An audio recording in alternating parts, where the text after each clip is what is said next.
In this video, we will be looking at the AimSafety PM400 and learn how to perform a bump test, as well as calibrate the unit, using the PM400 Docking Station. To begin, ensure the docking station is fully charged by plugging in the provided power supply.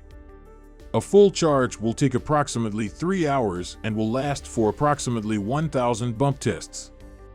To install a new gas cylinder, loosen the 2 thumb screws located between the handle and the edge of the case.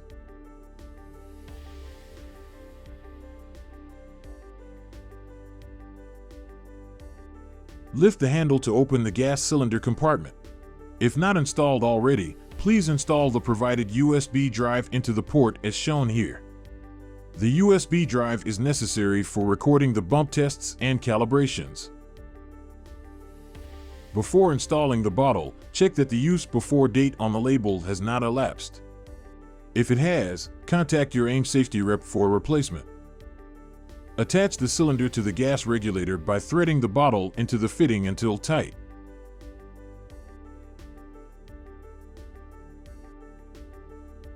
Secure the cylinder with the 3-cylinder straps.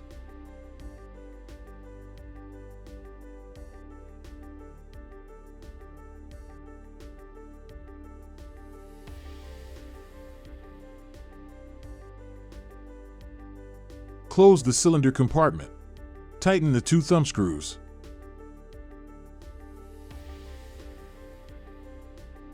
Check the pressure gauge to confirm adequate pressure.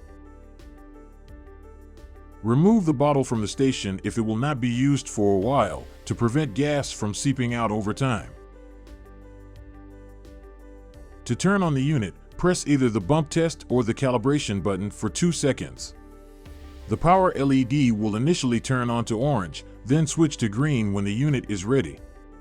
If the unit has a low battery, the power LED will switch to red. If the USB is full or is not detected, the power LED will initially flash orange for 5 seconds. To begin the bump test procedure, first ensure the detector is powered on and fully warmed up. Place the monitor face down into the bay. Press down on the monitor until it locks into place. With the station powered on, press the bump test button for 2 seconds to start the test. The unit LEDs will begin to light up as the test progresses. A bump test will take approximately 20 seconds. When the test is complete, all 6 unit LEDs will be lit for a successful test. If the test fails, the 3rd LED will flash. To remove the monitor from the bay, slide the locking mechanism to the left and lift the monitor.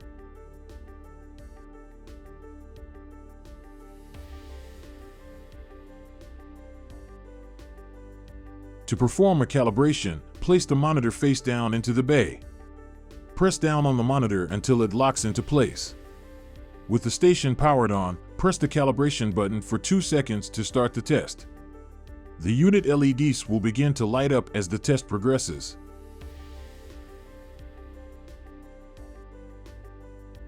The calibration will take approximately 90 seconds.